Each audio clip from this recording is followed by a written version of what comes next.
Good day. Today we will discuss again Justin Martyr dialogue with Trifo, and I'll now close the recording in order for you to be able to see my slides.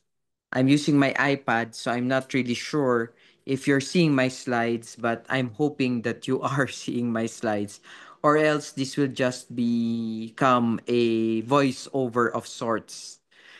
Here we begin with one of the foundational texts of early Christian philosophical theology, the dialogue with Trifo.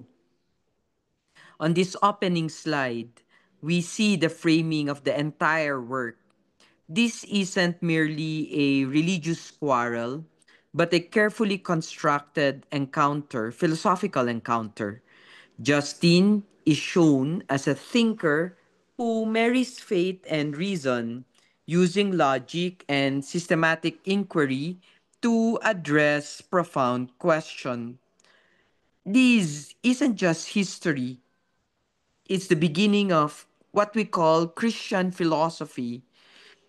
Christian philosophy is a disciplined intellectual project. Justine is entering a debate where ideas, not emotions, are the battleground. The historical context.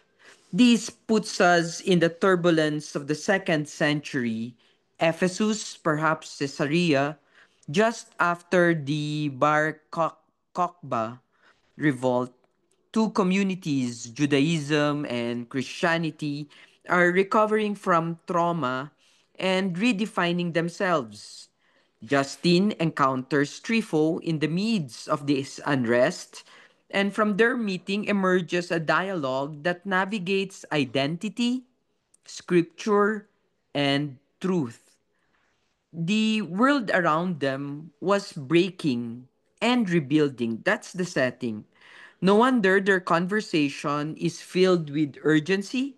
Both sides were trying to find clarity in a volatile age. Justin's story begins with a restless mind. Born to pagan parents, he wandered through the major philosophical schools Stoic, Aristotelian, Pythagorean, Platonic, searching for truth that satisfied both intellect and spirit. His conversion at around the age of 40 wasn't a leap of faith, but the conclusion of a long, reasoned journey. He wasn't running away from philosophy. He believed Christianity was the true philosophy, the one system that made sense of everything he had studied. The participants of the encounter is also important. The participants in this dialogue, Justin, the philosopher apologist, brings with him a deep background in multiple Greek philosophical traditions. Trifo, a sharp Jewish scholar, possibly a refugee from the revolt, meets Justin's claims with rigorous scrutiny. And behind Trifo stands a group of companions representing a wider Jewish audience observing the debate. This was no private talk. It was a public intellectual exchange. Justin and Trifo, we have to understand, aren't enemies. They're intellectual peers who both respect the power of reason, and that's what makes this dialogue so compelling. Two worlds meeting through logic and not hostility, something that we need to pay attention to. When we look at Justin's philosophical journey, we trace his early steps. First, the Stoics, whose vision of God felt too thin. Then the Aristotelians, whose teacher seemed more interested in money than in wisdom. Next, the Pythagoreans, who demanded preparatory disciplines that distracted from Justin's urgent search for truth. Finally, Platonism, offered him a breath of intellectual air, a system pointing towards transcendent immaterial realities. He was so close, actually. No, if you look at, if you pay attention at Justin, he was so close already, and it's so interesting how he actually moved from one school to another, and Platonism at this point almost, no, um, almost gave him what he was looking for. And that's something we have to pay attention to. Uh, but close wasn't enough, no? Because he wanted truth itself, not not not the shadows, no? Not the shadows. Uh, and that's something we need to look at or consider. Then came the turning point, no? The Christian challenge. Then came the turning point. An elderly Christian philosopher challenges Justin's Platonic assumptions. He shows Justin that the prophets, not Plato, hold the key to understanding the divine. And this challenge reorients Justin's intellectual uh, quest, something that we need to pay attention to. The old man wasn't arguing to win. And yes, just an old man, an unnamed elderly Christian philosopher. He was pointing Justin towards a deeper coherence. And that's something to pay attention to. Here we see a profound philosophical encounter by the sea. We find Justin walking by the sea, reflecting, perhaps even pondering. And when the old man approaches him, their conversation becomes a test. Are the soul and reason enough to find God, capable to find God? The old man insists that they are not. In order to find God, divine grace is necessary, and more importantly, divine revelation. Justine has been looking inward. Now he's told to look outward, toward history or toward prophecy. That's why he would say, and that's what we have to pay attention to, right? What is happening here? Uh, and Justin says, especially there at the bottom line of this slide, my spirit was set on fire. At the height of the conversation, Justin recalls the moment his worldview changed. My spirit was immensely set on fire, he says. Like Emmaus, were not our hearts burning within us, we say. Describing his sudden affection for the prophets, the intellectual became personal. This is the time that philosophy met revelation. Yes, I want you to look at that. To pay attention when the intellectual became personal. Because this is precisely something we will see again in St. Augustine. And this wasn't emotional conversion alone. It was the spark of clarity. It was the joy of truth grasped. Let's look at the philosophical dialogue in the gymnasium. The dialogue itself, dialogue with Trifo, opens in a gymnasium, a classic Greek venue for public debate. Trifo approaches Justin because of his philosopher's cloak.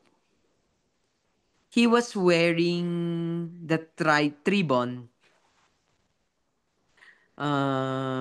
signaling a fellow lover of wisdom.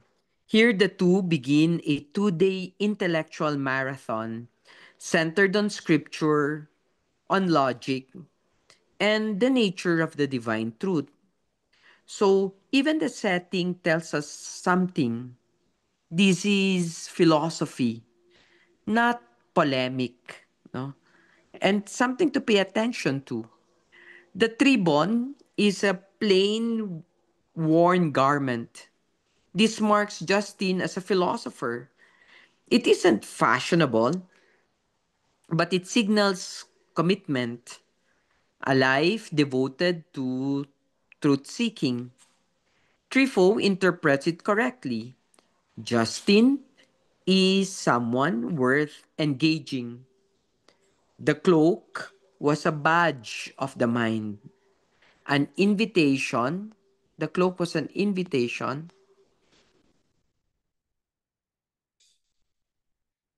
Uh, it was an invitation um, to dialogue. So, and we begin with the core questions. And therefore, no, one of Trifo's challenges, first challenges, is central. If God gave Israel the law, circumcision, Sabbath, dietary laws, how can Christians ignore them yet claim loyalty to the same God? That's a very interesting claim, right? How is it possible for that to happen? Uh, so, this is no small question. It's the heart of Jewish Christian divergence.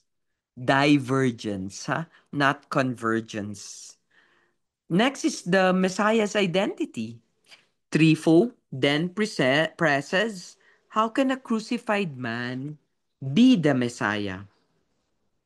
The prophet spoke of a victorious, glorious figure, not one who died under a curse.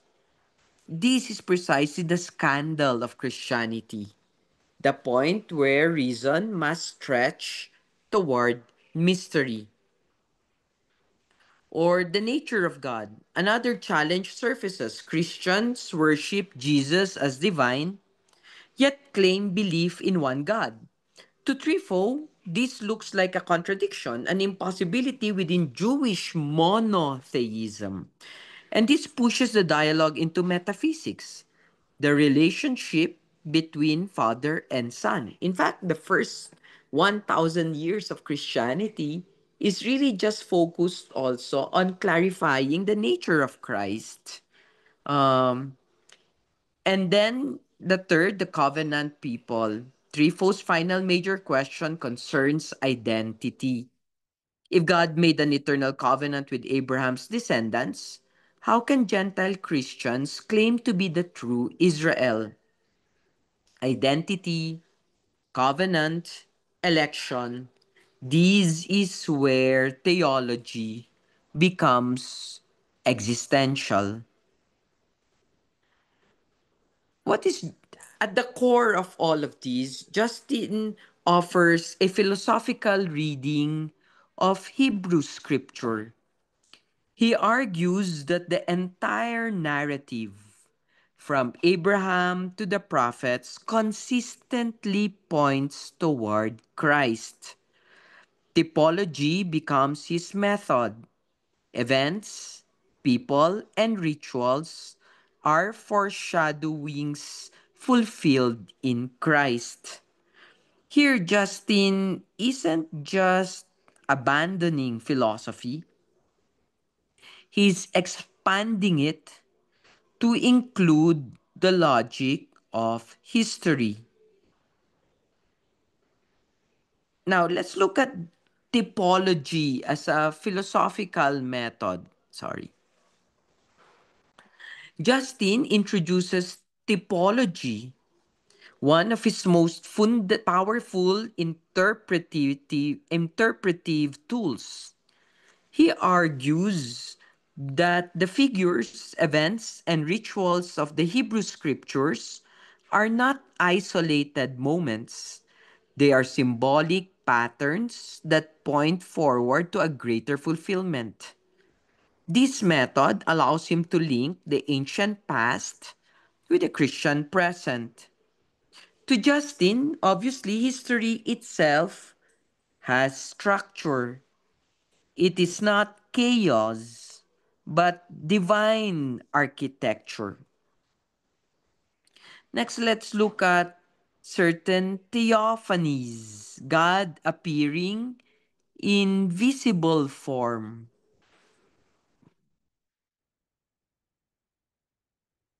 The two Advents. Justin now brings forward several Old Testament theophanies, moments when God appears visibly to human beings. The burning bush, the wrestling with Jacob, the commander of the Lord's army. Each one gives Justin a philosophical foothold. He argues these figures cannot be mere angels because they receive worship and speak as God. Now, of course, this is more like biblical storytelling, and Justin is building a metaphysics of divine presence here that we need to pay attention to. Uh, Nevertheless, something that we can still consider as we move forward.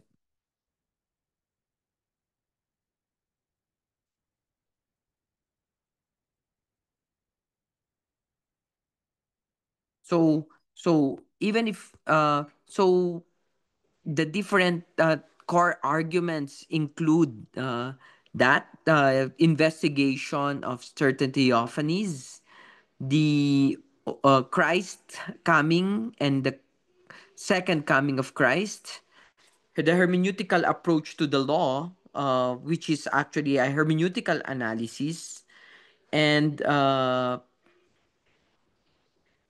the philosophical basis for universal salvation. No?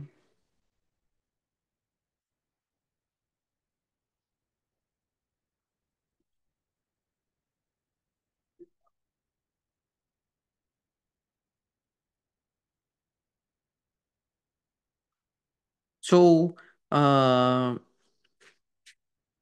here, no, Justin insists that the center of his project is that Christianity is not really a departure from the Hebrew scriptures, but its natural fulfillment. His method is deeply philosophical. He reads scripture as a unified narrative, one where patterns emerge, uh, prophecies align, and symbols converge towards a single figure, the Messiah. Justin insists that Christ is the key that unlocks the coherence of all the elements, the law, the prophets, the theophanies, the moral commands. Each carries within it a deeper meaning that only becomes fully visible in Jesus. Justin thereby presents these not as speculation, but as a rational system, a logical unfolding of divine revelation through history. For Justin,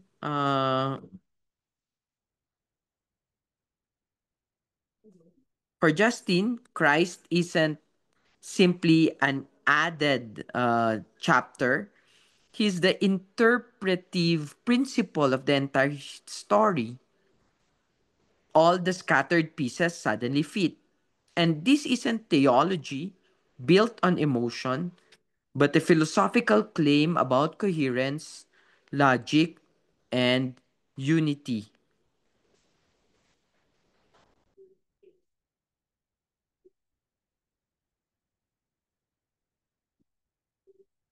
So, central, therefore, to this work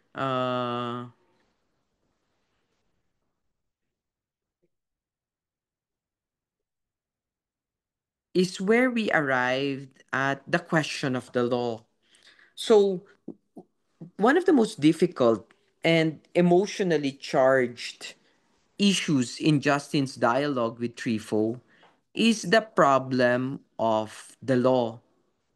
Trifo cannot understand how Christians claim to worship the same God who gave the commandments to Moses and yet do not observe those very commandments.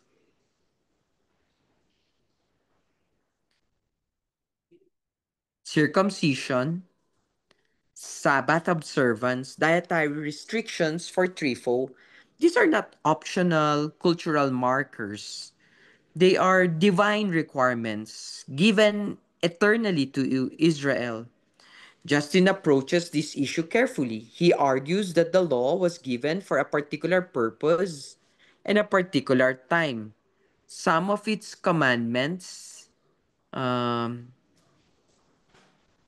and we will see that in detail later on, some of its commandments, the moral ones, reflect God's eternal character and bind all humanity, but others, he explains, served as symbols, protective fences, or temporary signs meant to distinguish Israel from surrounding nations. To Justin, these symbolic laws were never intended to be permanent. They pointed towards something deeper, something spiritual. Uh, wait, because I got a signal that uh, I am lobat already. So, so to justice, these symbol or laws were never intended to be permanent.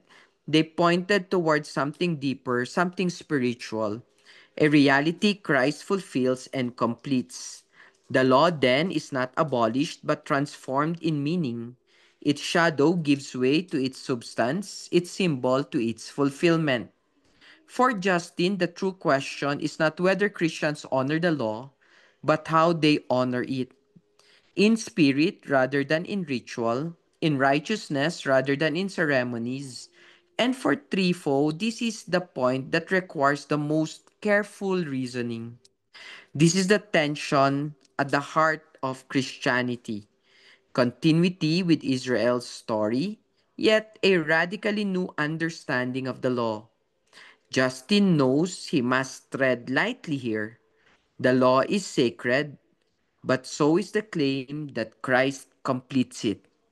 The challenge is therefore to honor both truths without disrespecting either. So let's look at the philosophical purpose of circumcision.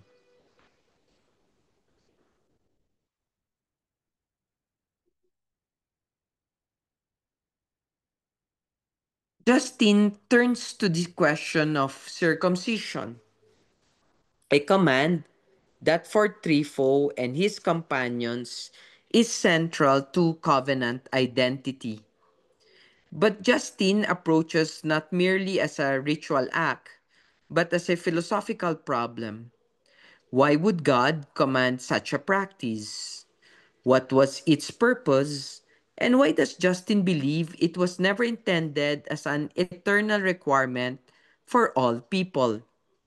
Justin answers by reframing circumcision as a sign, not as an end in itself. He argues that God gave the command to mark Israel as distinct from the surrounding nations. It's functioned as a boundary, a symbolic fence to keep Israel separate, preserving their identity until the coming of the Messiah. From Justin's perspective, circumcision was like a seal placed on a particular people for a particular stage of divine history.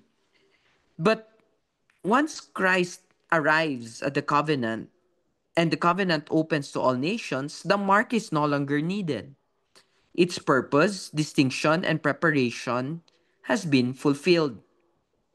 Then Justin goes deeper. He says that the real meaning of circumcision was always spiritual. The cutting away of sin, the purification of the heart, the removal of moral corruption, the physical act was merely the outward sign of an inward reality. God has been calling humanity towards from the beginning. So for Justin, circumcision is not rejected, it is interpreted.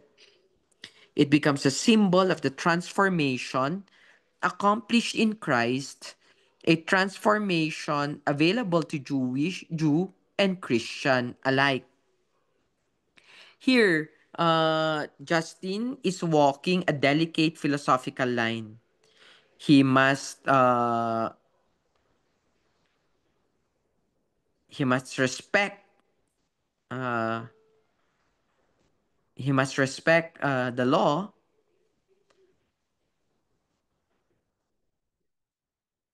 without treating its symbols as eternal absolutes. Circumcision, therefore, then becomes the perfect example, a command with historical necessity but spiritual intention. Its true purpose wasn't the flesh, but the heart. Justin, therefore, is not discarding the law, but decoding it.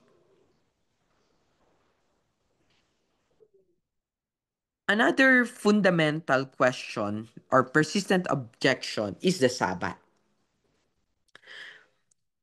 To Trifo, the Sabbath is not merely a weekly pause. It is a divine command given directly by God, uh, intended forever.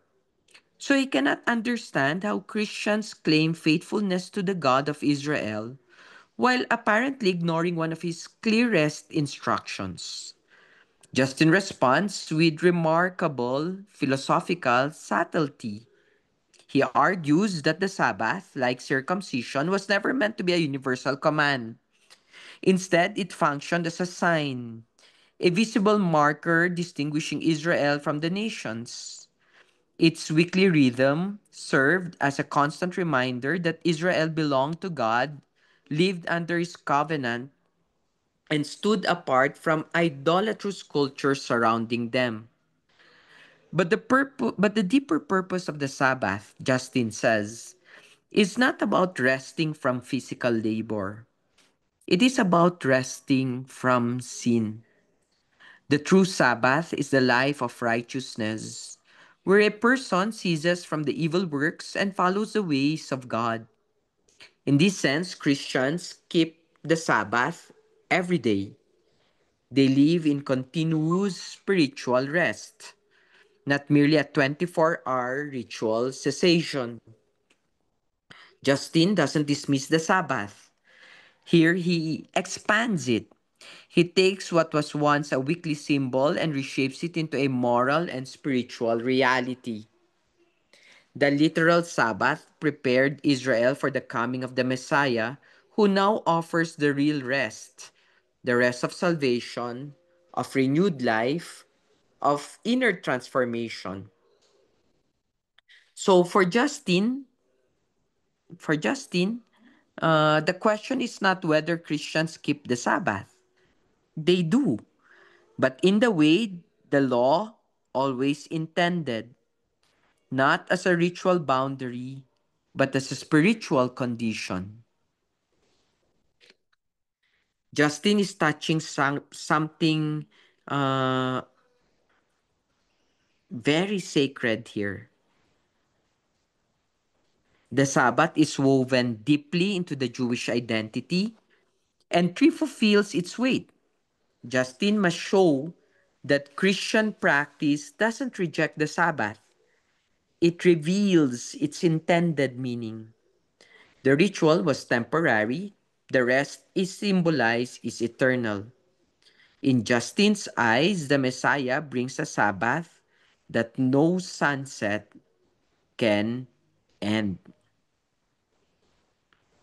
So here we see one of the most important shifts in Justin's approach. Up to this point, he has been responding to three foes objections: circumcision, Sabbath, the law, the Messiah. But now Justin pauses and steps back, viewing the entire discussion through a wider philosophical lens. He begins to show that his entire method is not merely theological, but profoundly philosophical. He argues that the law, the prophets, and Israel's history cannot be understood through surface level reading. They require inquiry, careful reasoning, analysis of purpose, interpretation of symbols. Justin insists that God does not give arbitrary commands. Everything in Scripture has a function, a structure, a rational intention. Circumcision marks a people for a time, Sabbath trains them in rest, dietary laws shape identity and separation, even sacrifices have an educational purpose to teach about sin, justice, and the cost of reconciliation. In Justin's mind, philosophy isn't separate from Scripture. Rather, Scripture demands philosophy. Its mysteries are invitations to analyze, to compare, to infer, to reason. This is why, for Justin, Christian faith is not a blind acceptance of tradition, but a rational exploration of divine purpose. Justine emphasizes that true philosophical inquiry must be grounded in revelation, not only in reason. The prophets do what human wisdom alone cannot. They provide divine insight into the meaning of history. Reason organizes the material, revelation provides the content. Together, they form the structure of true understanding. Justine is obviously redefining philosophy itself. He sees the law not as a rigid rule,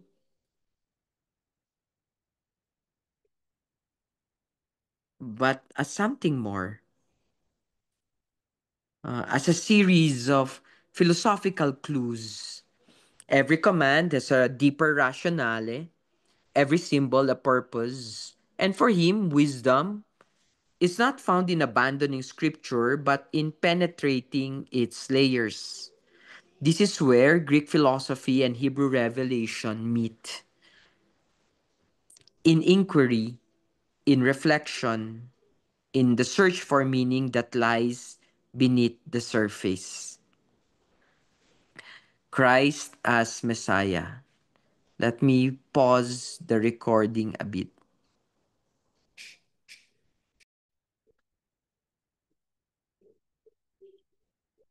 This brings us into the heart of Justin's entire presentation, the identity of Christ as the Messiah. For Justin, this is not a claim, but built on emotion or tradition, but the conclusion of a long, disciplined reasoning process. He begins with the prophets. Their words form a long, coherent thread. A Messiah who would be born from the line of David, who would teach with divine authority, who would heal, who would enter Jerusalem in humility, and who would be rejected, pierced, suffer, and yet ultimately be exalted. Justin sees Jesus not merely fitting these prophecies, but embodying them so precisely that the correspondence cannot be accidental. Everything, the birthplace, the signs, the manner of death, the resurrection, forms a pattern that only the Messiah could fulfill. But Justin goes deeper. He argues that the Messiah was expected to be more than a human leader.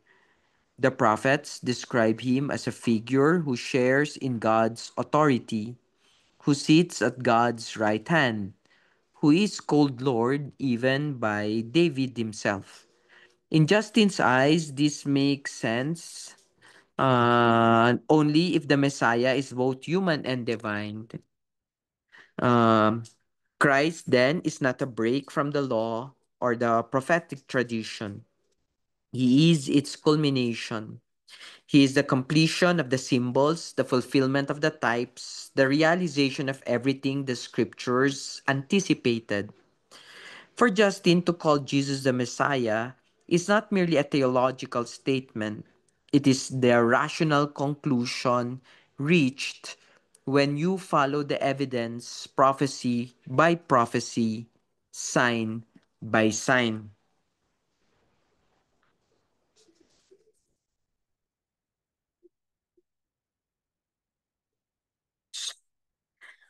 Axel, move. No, sorry, my that there's a dog um that's trying to steal the snacks that so so Justin knows this is the turning point. Every argument he has made about the law, the theophanies, the logos, the prophecies, all converge here in Christ. For him, the figure standing in the center of history is unmistakable. Christ is not an invention of Christian imagination. He's the very person Scripture has been echoing since the beginning. Here, Justin stands not as a convert persuading others, but as a philosopher presenting the final step of a carefully reasoned argument. So, tinabihan niya talaga ako nitong dog. Uh, Now my brother's calling him na. Anyway, so the discourse of the so this brings us to the intellectual engine of Justin's discourse, what he calls the philosophical discourse. For Justin, philosophy is not an abstract exercise detached from real life. It is a disciplined pursuit of truth, a kind of spiritual reasoning that examines the world, history, and scriptures with the same seriousness and logic. Justin's discourse begins with questions, sharp, honest ones. Why does God appear visibly in some scriptures? Why does the law command certain practices to Israel but not to all humanity? Why do prophets describe a Messiah who suffers even as they speak of one who reigns in glory? Justin treats its question as a doorway into deeper reflections. His approach blends Greek philosophical reasoning with Hebrew prophetic insight. From philosophy, he takes logic, consistency, inquiry, and the search for first principles. From the prophets, he takes revelation, the divine answer to the deepest human questions.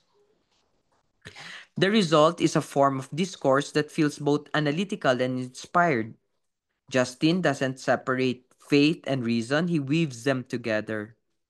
And his argument are constructed like a geometric proof, premise after premise, drawn from scripture, prophecy, symbolism, and historical fulfillment, and leads him to a single coherent conclusion that Christ is the divine logos and the fulfillment of Israel's story. This is why Justin's dialogue is not merely an apologetic work. It is a philosophical system, a worldview, a method for understanding reality, history, and even morality. And it is this discipline, this philosophical discourse, that he invites Trifo and us to consider. So,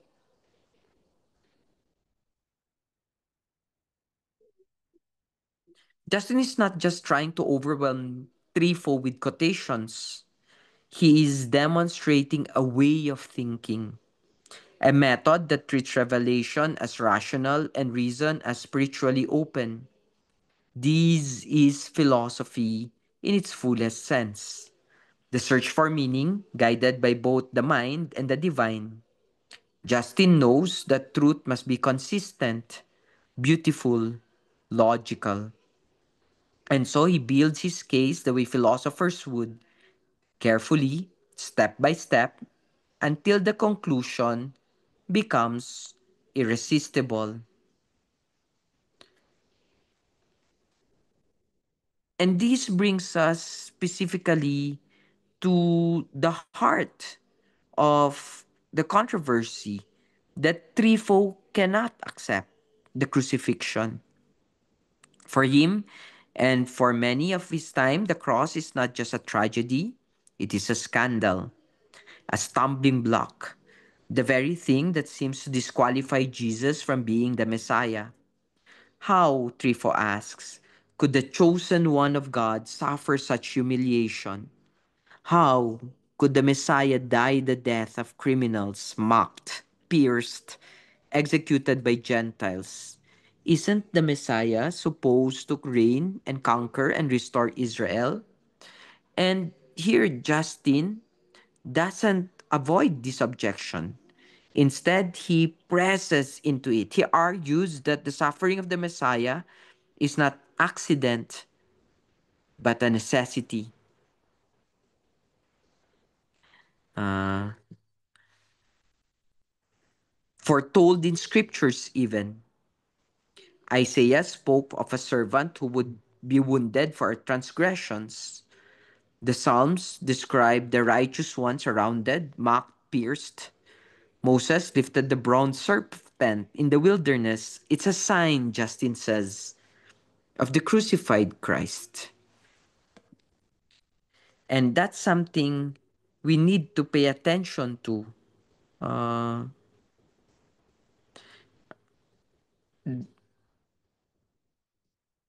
so Justin knows this is the hardest part for Trifo and for anyone looking for a triumphant hero. The cross looks like defeat. It looked like God's plan collapsing. But Justin sees something else, a divine mystery unfolding exactly as written. The scandal of the cross is the mirror that reveals the depth of God's love and the wisdom that surpasses human expectations. In the place where world sees shame, Justin sees glory. Here we see one of Justin's most important contributions to early Christian thought, the doctrine of two advents.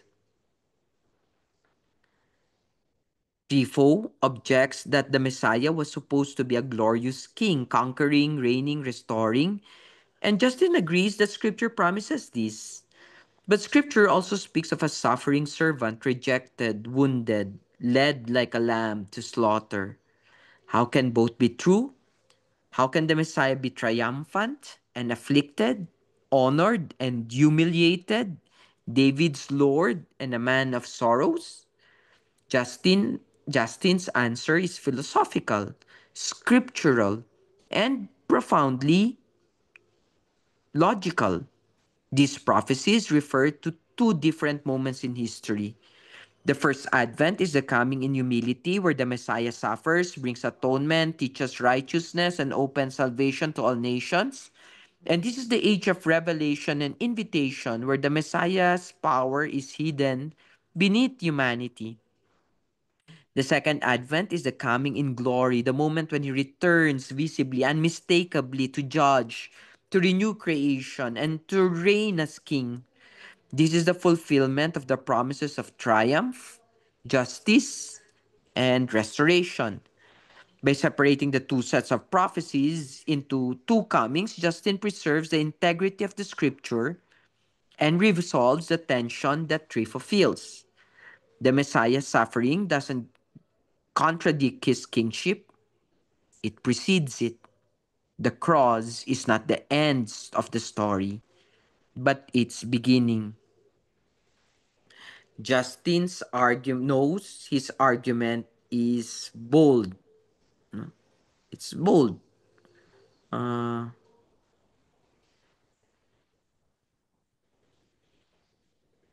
but it is also elegant. It honors every prophetic voice without forcing contradictions. The suffering Messiah and the reigning Messiah are the same person, arriving at different times for different purposes. With this insight, the story of Scripture becomes coherent. Mercy first, then justice. Humility first, then glory. In Justin, in Justin's mind, the two advents are the key that unlocks the entire prophetic mysteries.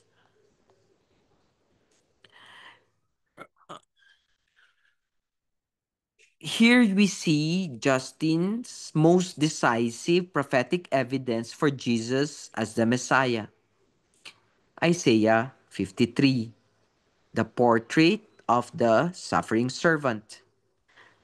For Justin, this is not a vague foreshadowing. It is the clearest, most unmistakable description of Christ in all the Hebrew scriptures.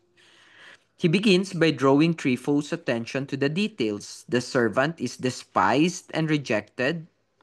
He bears griefs, carries sorrows, suffers unjustly. He is pierced, wounded, and led like a lamb to slaughter. He is silent before his accusers. He dies alongside the wicked. He is buried with the rich, and through his suffering, many are healed and justified. Justin insists that no one in Israel's history fits this pattern like Jesus. Not Moses, not the prophets, not any of the kings. The correspondence is too exact, too comprehensive, too unique. It's not just similar, it is precise. But Justin pushes further.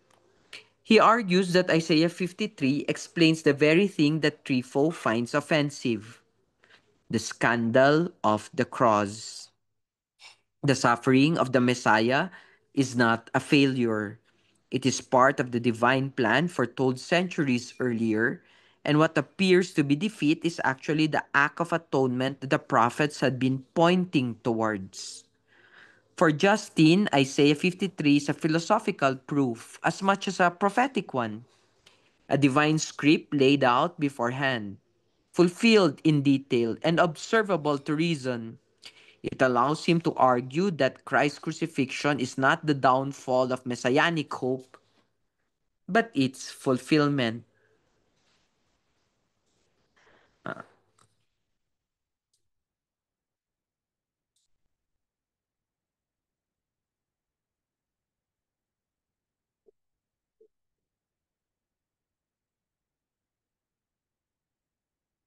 So Justin knows that it is a prophecy that does not merely hint but declares.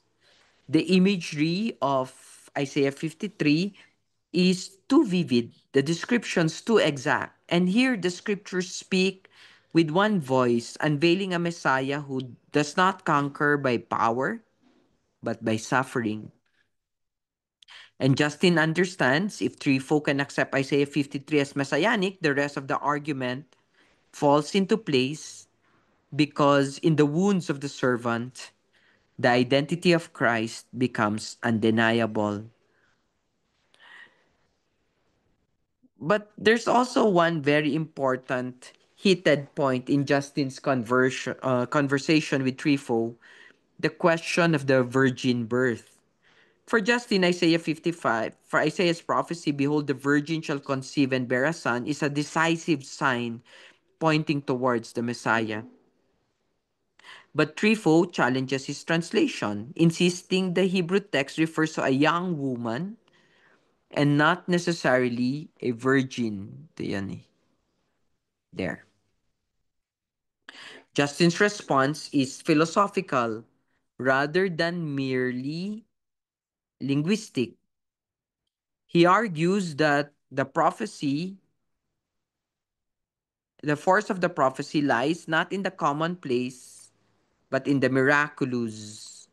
A young woman bearing a child is neither unusual nor a sign. A virgin conceiving, however, is a divine demonstration, the kind of unmistakable marker God uses when revealing His chosen one. Justin pushes this a little bit further. Uh, he examines the prophetic context. The child shall be called Emmanuel. no? Emmanuel. And that's something to pay attention to, no? Uh, God with us, implying something far greater than ordinary birth. For Justin, the logic is simple. If the prophecy announces a divine presence arriving in human form, then the birth itself must reflect that divine presence. He also appeals to the philosophical principles that signs must be recognizable. A sign that looks ordinary cannot serve its function. That's what he's saying. Uh, for Justin, the logic is simple, no? If the prophecy announces a divine presence arriving in human form, then the birth itself must reflect that divine intervention. He also appeals to the philosophical principle that signs must be recognizable, as I said. A sign that looks ordinary cannot even serve its function. Only an extraordinary event, a virgin birth, can identify the extraordinary child. So for Justin, the virgin's birth is not a poetic flourish or a symbolic myth. It is a rational necessity for prophecy in order to announce a supernatural moment in history. Justin knows Trifos' objection taps into a much deeper issue whether revelation can truly break into the natural order. The virgin birth becomes a test case for divine involvement in the world. If God is acting decisively in Christ, then the sign of his coming must bear the imprint of the divine action. Justine isn't simply defending a miracle for its own sake, he's defending the logic of revelation. Uh,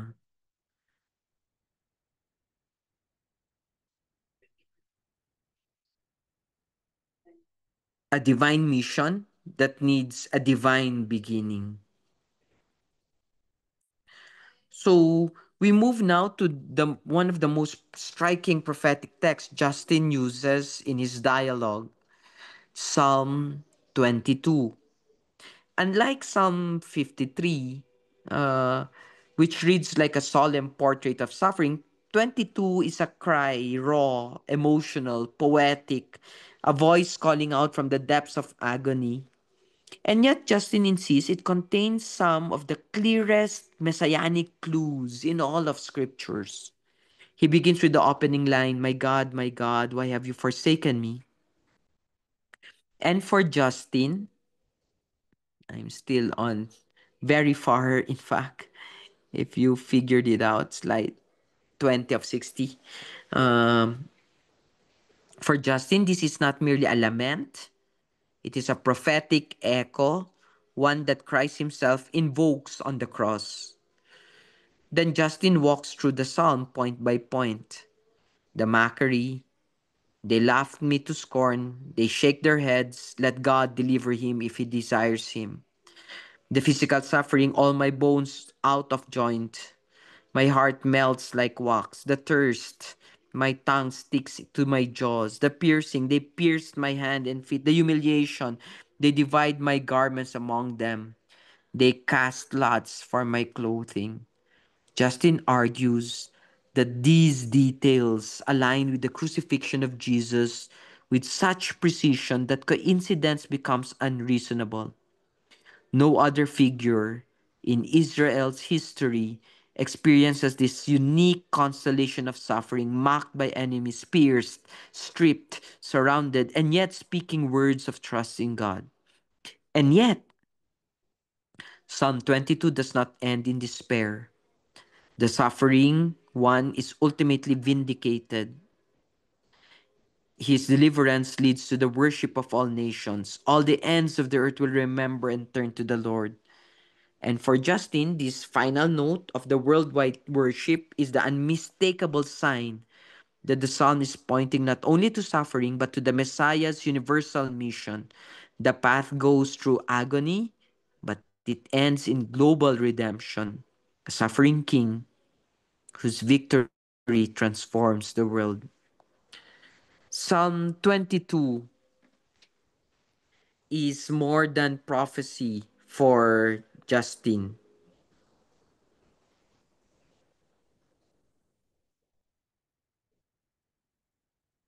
It is a portrait. Every detail, every cry, every image seems to echo the crucifixion, the mockery, the thirst, the piercing, the casting of lots. These are not broad predictions, but specific scenes. And yet the psalm also holds a quiet triumph, a whisper that suffering is not the end. And for Justin, Psalm 22 is the heartbeat of messianic revelation, a cry of pain that becomes a song of salvation. Let us turn our attention to Justin's most sophisticated tools, systematic foreshadowing. No? Systematic foreshadowing. For Justin, the scripture does not simply predict Christ in isolated verses. They form a network of symbols, patterns, events, and figures that all point forward in a coordinated way. Nothing in the ancient story stands alone. Every character, every ritual, every deliverance, every act of God is part of a larger design. Justin argues that God teaches in layers: the Passover lamb foreshadowing Christ's sacrificial death, Isaac carrying the wood up the mountain prefigures Christ bearing the cross, the bronze serpent lifted in the wilderness anticipates the crucifixion, and Melchizedek's priesthood anticipates Christ's eternal priestly role. Or Jonah's 3 days in the depths foreshadows the resurrection. These are not accidental parallels, they are intentional structures. Like an author planting themes early in the story, God shapes Israel's history so that when the Messiah arrives, the meaning becomes visible.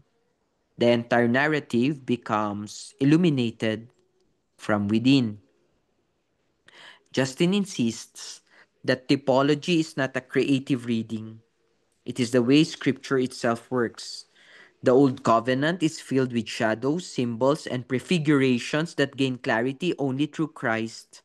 He sees Christ not as a disruption to Israel's story, but as the interpretive key that makes sense of what came before.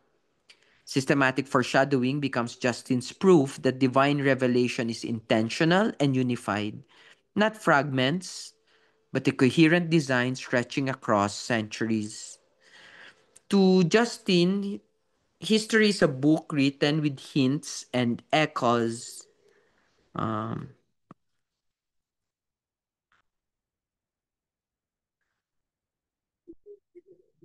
the ancient events whisper a future fulfillment, and once Christ appears, those whispers become a chorus. This is why Justin reads scripture with such confidence. His is a pattern too intricate to be human invention. Systematic foreshadowing reveals a divine mind at work, weaving meaning through time, preparing the world for the one who completes the story. Let's look at one of Justin's most striking biblical example of biblical foreshadowing, the bronze serpent in the wilderness. The story is simple but mysterious. Israel rebels, poisonous serpents strike, and the people begin to die. Then God instructs Moses to lift a bronze serpent high on a pole so that anyone who looks at it may live.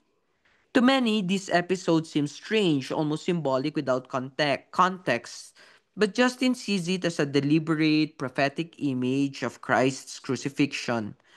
The people are dying from the poison of sin. The serpent represents the consequence of rebellion. Yet, when lifted up, the very image of judgment becomes the instrument of healing. Justin argues that this inversion, judgment turned to salvation, is precisely what happens at the cross. Christ takes on the likeness of sinful flesh, bearing humanity's curse, and is lifted up for all to see. Those who turn toward him, like the Israelites turning towards the bronze serpent, find healing and life. For Justin, this is not coincidence. The geometry of the story, lifted high, visible to all, healing through looking, mirrors the reality of the crucifixion with uncanny clarity. It is one of those biblical signs that cannot be understood fully until Christ illumines it. Justin knows this example of the bronze serpent is powerful. It's not abstract prophecy, but a vivid, concrete scene etched into history's memory. In the wilderness, life came through looking at the symbol of death.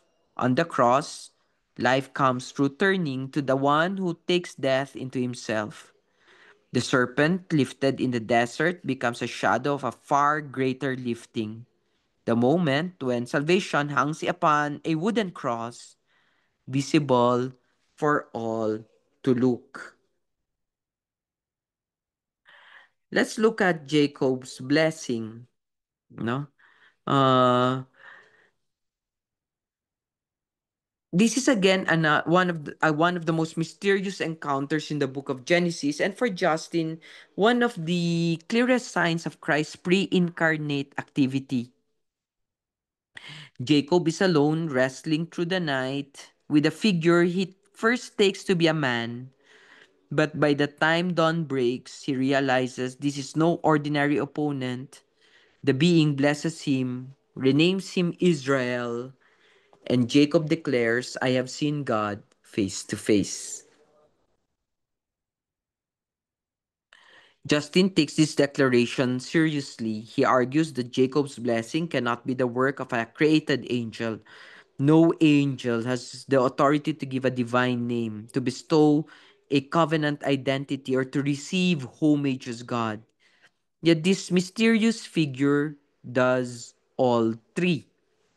For Justin, this can only mean one thing. Jacob encountered the Logos, the divine word, the same person who later becomes incarnate as Christ. The blessing then becomes more than an ancient story. It becomes a philosophical puzzle whose solution reveals a deeper truth about God's nature. The dog is here again. Um, that the Father remains unseen, while the Son is the first who appears, speaks, wrestles, and blesses. Jacob's blessing is not just a moment of personal transformation, it is a foreshadowing of the Messiah's active presence in the human history long before his birth. The God who blesses Jacob, therefore, is the same God who will one day walk among humanity in the flesh. This moment is electric for Justin. Jacob wrestles with Jacob simply wrestles with God, not metaphorically, but literally. The blessing does not come from a distance, it comes from a God who steps into the world, who touches, who speaks, who names. And for Justin, this is the Logos in action, foreshadowing his later incarnation. The blessing of Jacob becomes a whisper of the blessing Christ will give the world: identity, transformation, and a new name written by God Himself. And here we see arrive, and here we arrive at Justin's boldest and most defining claim. Most defining claim. And what is the most defining claim of Justin? Uh, Christ is divine, not simply a prophet, not simply a chosen king, but the very Logos of God, eternal, pre existent, active in creation, and present throughout Israel's history.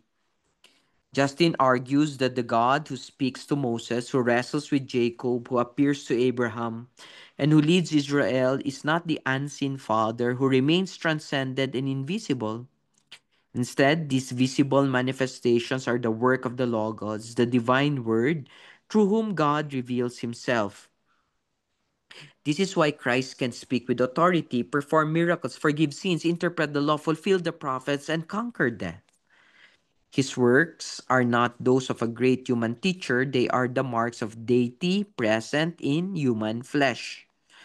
Justin does not present this as a break from Jewish monotheism, but as its fulfillment. God is one.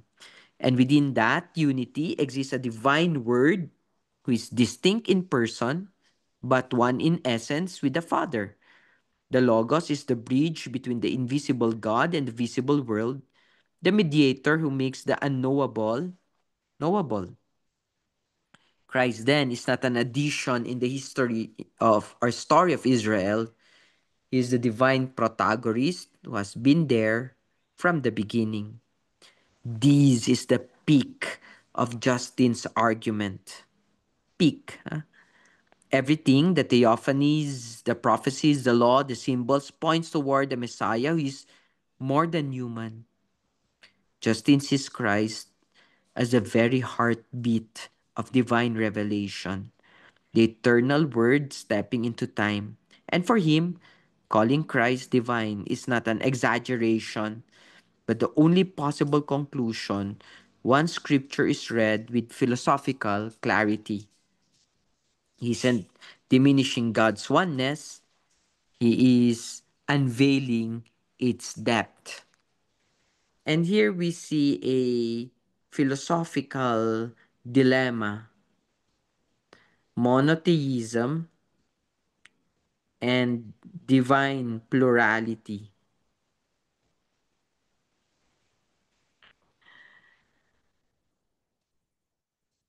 This is Justin's most challenging philosophical problem: the dilemma of one God and yet a divine plurality revealed throughout scriptures. Trifo insists that Christianity violates monotheism by proclaiming Jesus as divine. And to him, God is one in a strictly singular sense, no distinction of persons, no division, no multiplicity. Anything else smells of pagan polytheism. But Justin approaches the issue like a philosopher confronting a paradox.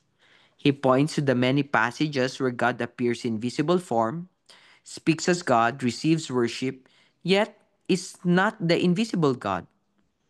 He points to Psalm 110, where the Lord said to my Lord, suggest a dialogue within the Godhead.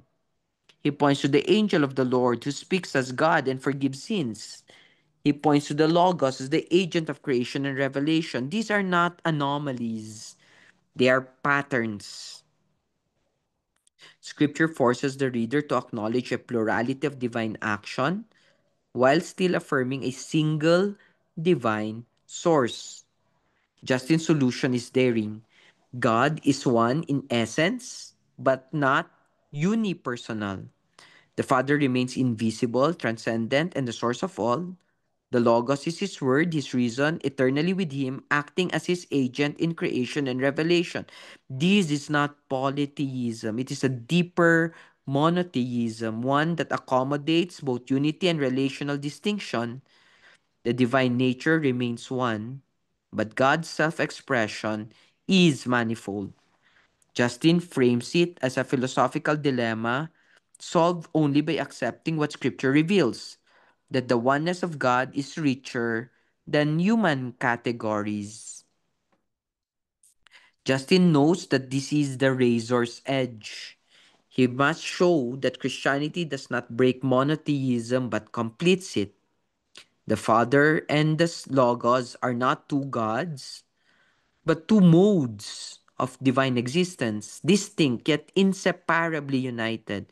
It is monotheism expanded, not weakened. The dilemma becomes the doorway to a truth too vast for simple definitions. Justin sees in this plurality not division, but the fullness of divine life. Uh, God appears to Abraham.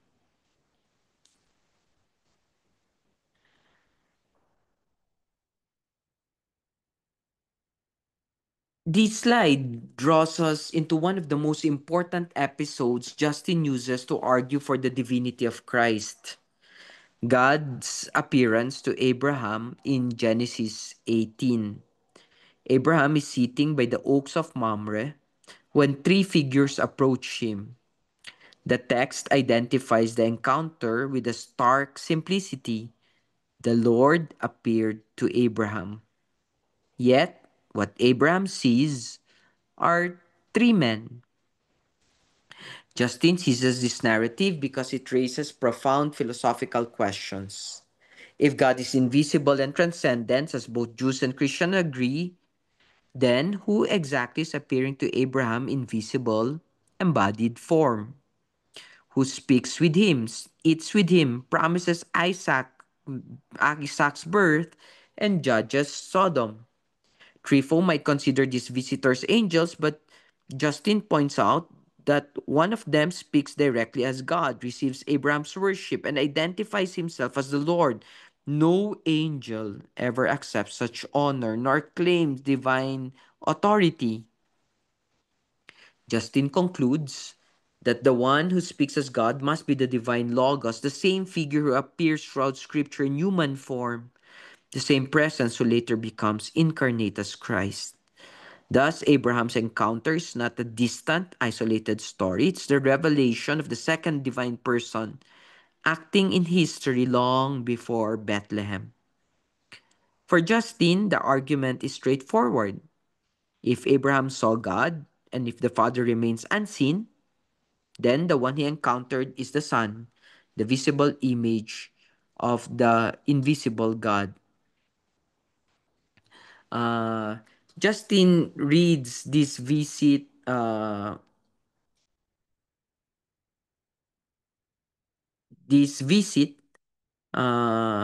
theological gold.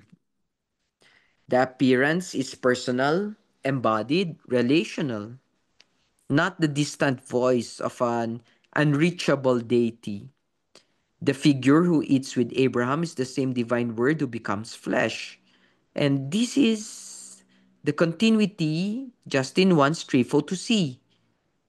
The Christ of the Gospels is the God of Abraham, walking among humanity in a form we can behold. And the ancient story becomes a window into the identity of Christ.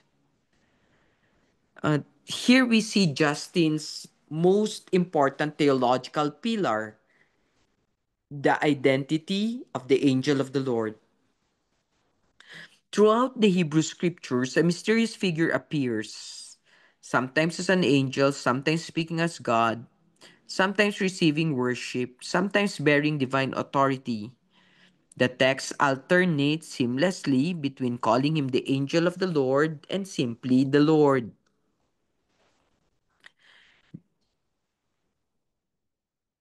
Justin argues that this is no ordinary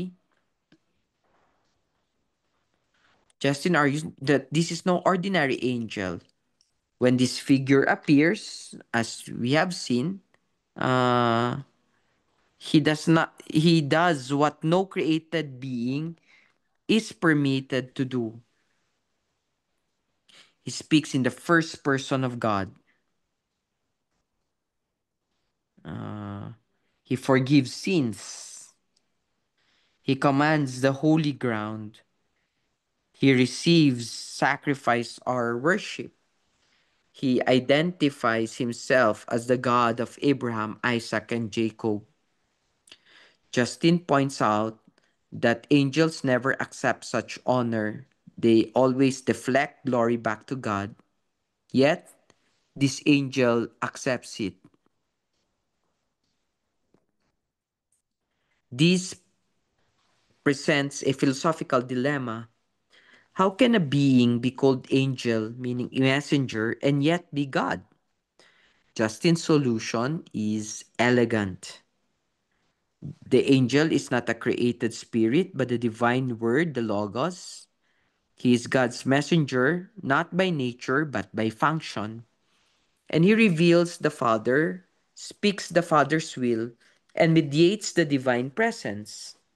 This, Justin says, is the one who appears to Hagar, who calls to Abraham, who wrestles with Jacob, who appears in the burning bush, who leads Israel in the wilderness, and in the fullness of time. This messenger becomes incarnate. as Jesus Christ. Here, Justin recognizes the angel of the Lord as the key that unlocks the entire Old Testament,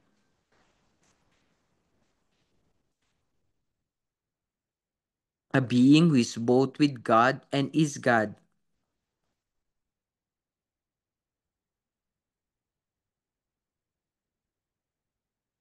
both distinct and divine. The scripture whispers his identity long before Bethlehem, and by naming him the Logos, Justin bridges the world of Hebrew revelation and Greek philosophy. The angel is no longer a deity, he is the self revealing presence of the one true God. Let's look at Psalm 110, which is also a cornerstone of early Christian philosophy. Psalm 110 is one of Justin's strongest proof that the Messiah is both Lord and more than a mere human descendant of David.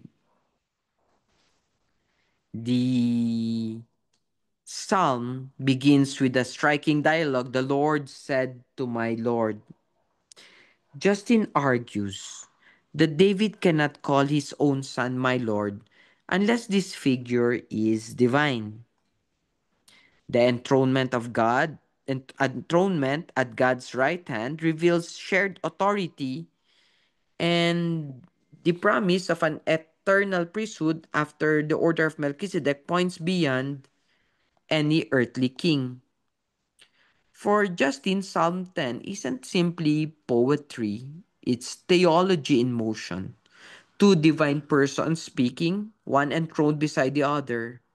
The single psalm becomes a window into the mystery of the Father and the Logos, united yet distinct.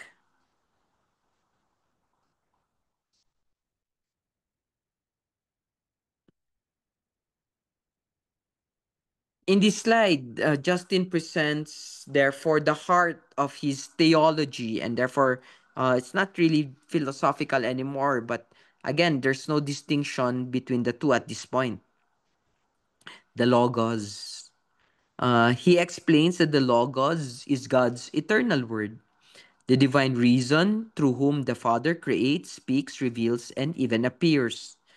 This Logos is distinct in person yet one in essence with the Father. And for Justin, every theophany, every voice, every appearance of God in the scripture is the work of the Logos, who later becomes the incarnate Christ. To Justin, the Logos is the bridge between the invisible God and the visible world, philosophy and revelation, the meeting in a single divine person. Understanding Christ, therefore, begins with understanding the Logos. Philosophical monotheism.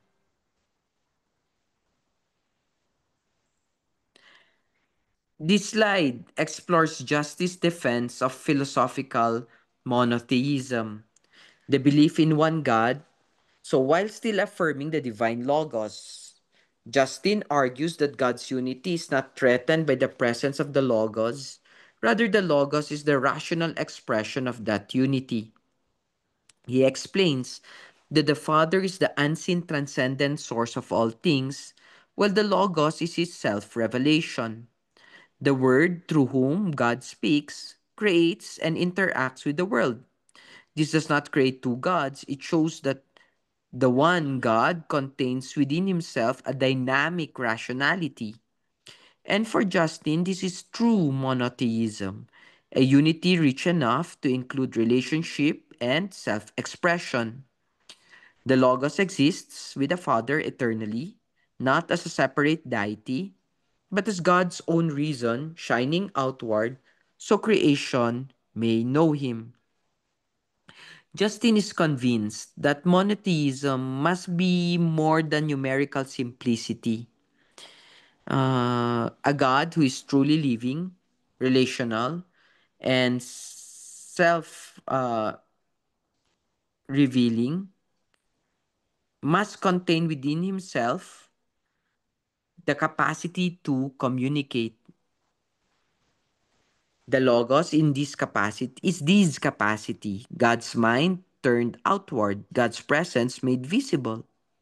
And in Justin's view, this is monotheism elevated to its highest philosophical clarity, the true Israel.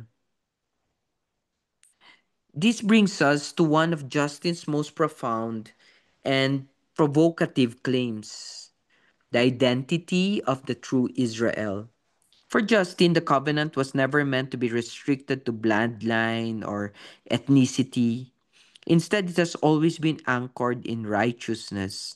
In those who hear God, obey God, walk according to His truth. Justin points to the prophets who continually rebuke Israel for relying on heritage while neglecting justice and faithfulness. He argues that being God's people is not inherited but lived. Therefore, all who follow the Messiah, Jew or Gentile, stand within the true lineage of Abraham. The promise of Abraham, Justin says, was that all nations would be blessed through his seed. This fulfillment occurs through Christ, and those who belong to Christ become children of the promise.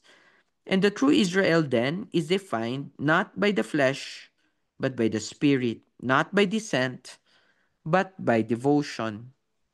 Justin knows this claim cuts deep. Identity, heritage, covenant, these are sacred foundations. But he believes he's following the logic of Scripture itself. God has sought a people marked by obedience, humility, and faith. In calling Christians the true Israel, Justin isn't erasing Israel's story, he's revealing its goal. A people gathered from every nation, unified not by ancestry, but by the commitment to the God who speaks through the Messiah. The philosophical foundation of Abraham's spiritual kingship.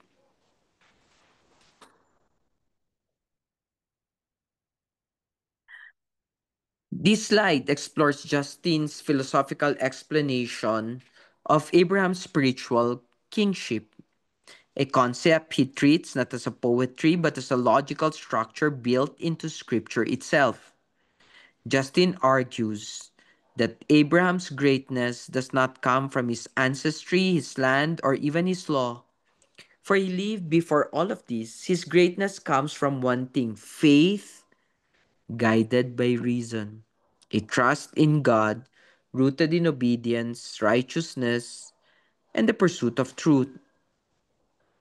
Because Abraham was justified before circumcision, before the nation of Israel existed, Justin concludes that the essence of Abraham's identity lies not in biological lineage, but in a disposition of the soul. Anyone who imitates Abraham's faith, who listens to God, obeys his voice, seeks his righteousness, becomes Abraham's true descendants. This is why Justin insists that Gentile followers of Christ stand within Abraham's family. They share his faith, they embody his trust, they participate in the promise God made to him. For Justin, this is not metaphor, but philosophical anthropology. Humanity's deepest bonds are spiritual, not biological. The true kingship is formed by shared orientation towards the divine, not by shared blood. Justin therefore is redefining ancestry with philosophical precision here. Uh, Abraham becomes the father of all who seek God through reason and faith, a universal figure whose lineage expands beyond ethnic boundaries. Justin is not denying Abraham's historical descendants, he is revealing a deeper truth. In God's eyes, kingship is measured by the heart's alignment with truth. The spiritual seed is their true heir.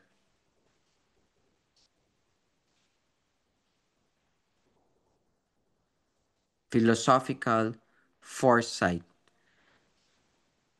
prophetic precursors of Gentile inclusion.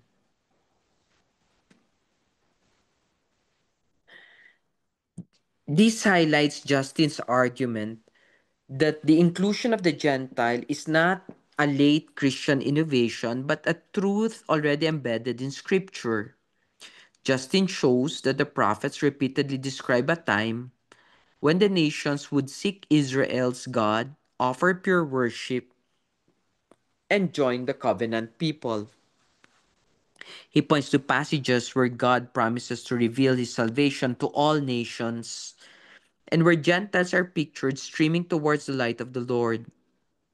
For Justin, this is philosophical foresight, a divine plan unfolding gradually, preparing Israel to become the doorway through which the entire world would come to know God. Justin sees prophetic hints as a blueprint of history, the Gentiles turning to God not as a break from Israel's story, but its intended climax. The prophets weren't predicting chaos. Uh,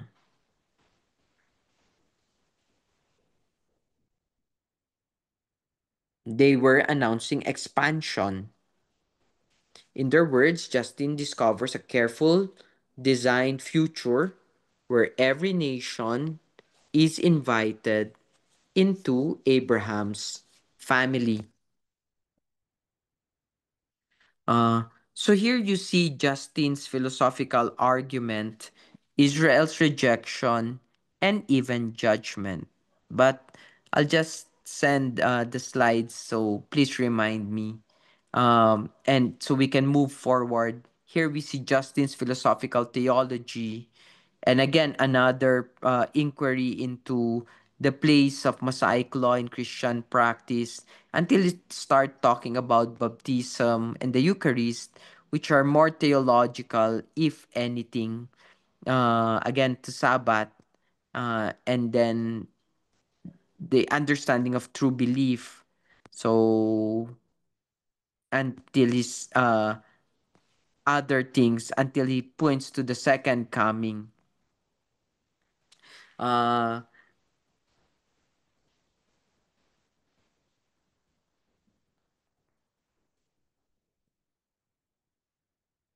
So, there is more to the dialogue with Trifo, but I think you already get the point that I want to talk about at this point. So, so after 2 days, no, I just imagine they start talking for 2 days. They arrive at a very clear understanding, no, of a few things, no, and a few acknowledgments also, and we see also Trifo responding to this one. Uh, so so what? No, I'd like to uh, stay here a little bit. As we conclude this lecture, we return to the central insight that has guided our entire exploration of Justin Martyr, the belief that truth is unified. For Justin, philosophy and prophecy are not rivals. Reason and revelation do not exist in tension. History is not a random sequence, and scripture is not a collection of disconnected stories.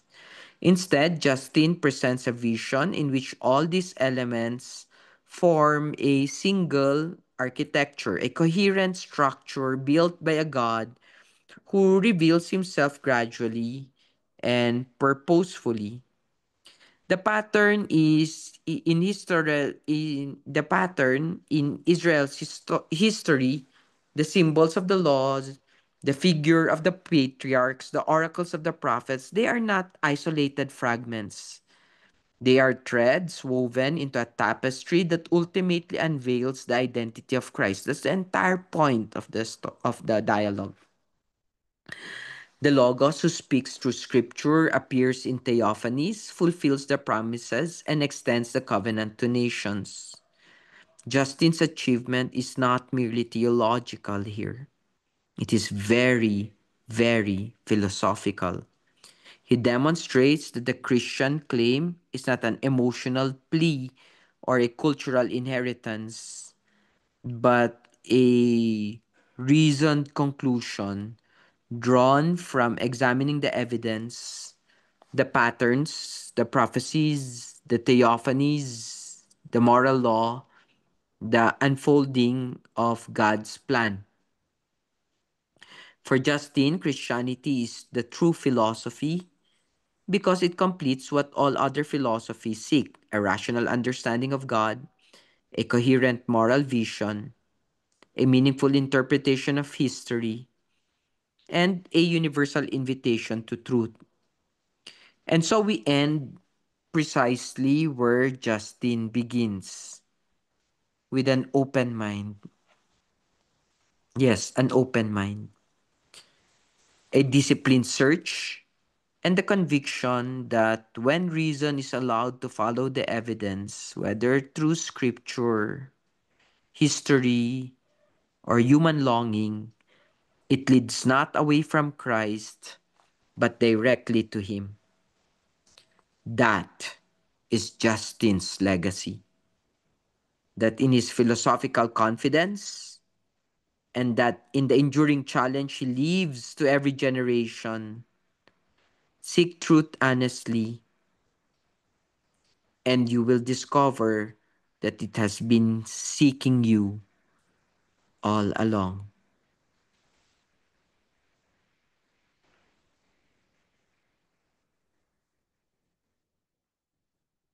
As you can see in the final quote,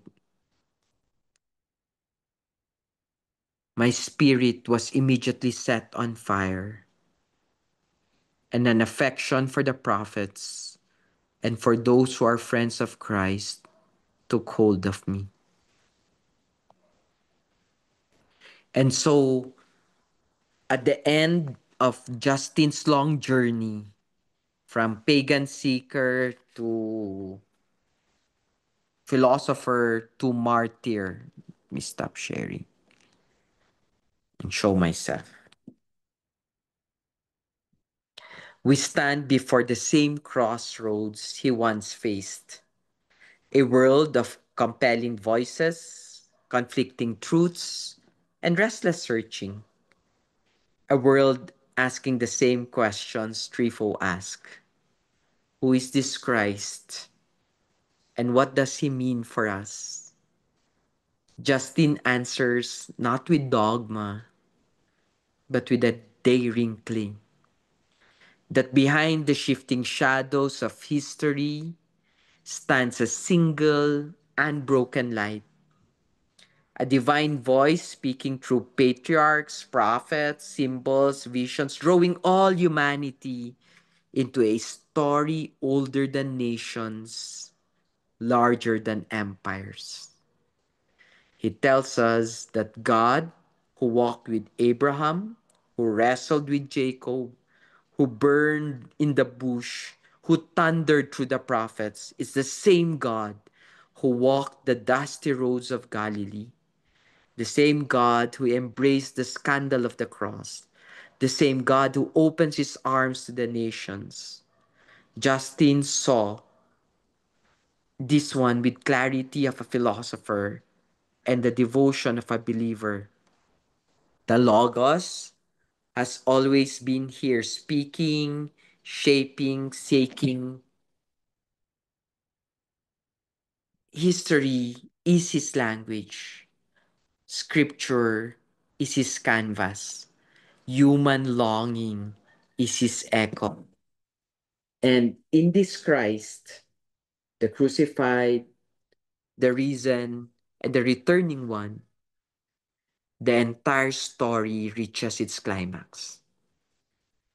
So we end where Justin's dialogue ends, with the challenge he leaves to every soul willing to think deeply, to question boldly, to seek truth courageously.